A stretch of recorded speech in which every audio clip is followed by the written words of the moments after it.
This week, the Calgary Herald presents its Top 100 Executive Compensation Survey, done again in collaboration with Global Governance Advisors. Arden, what are some of the high points that we're seeing from this year's survey?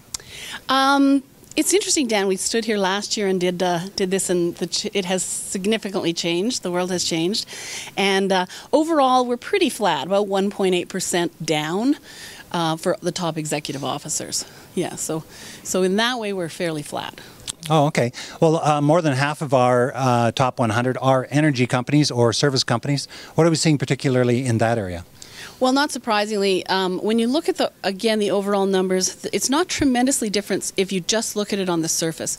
But when we dropped in and looked at, for example, the energy services group, that's the drillers, the ones doing the fracking, all of those, their numbers on the surface showed an increase of over 20%, which didn't make a lot of sense because those companies, as we've all heard, have been laying off people like crazy. They're really decimated. But so we looked at it further and found that the beginning of the year, when a lot of these increases were made, their total shareholder return, what we call TSR, was in the plus 30% range. Now, we looked at the July to December numbers for 2014, and it was minus 40% total shareholder return. So tremendous change. Wow, hot first half, not so hot second half. What about the rest of the companies in the top 100? So that's where we're seeing kind of what we call a divide.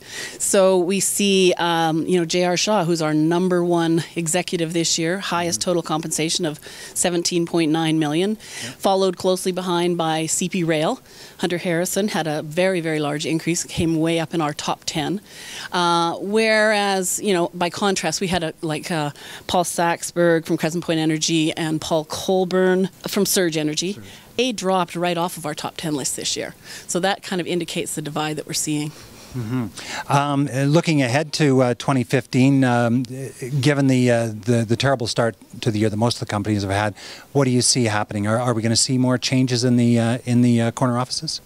Well, I don't think we have not so far seen any real significant changes in the executive ranks for those companies that are still here, because they seem to be very busy, just looking at their capital programs. Where can they cut? What's their new strategy? How do they survive?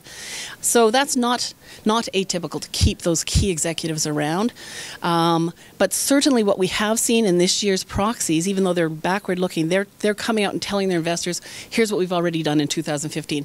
We're freezing executive salaries, or we're rolling back, or we've cut back at long-term incentive grants, all of those kinds of things to make sure the investors understand they're taking aggressive action.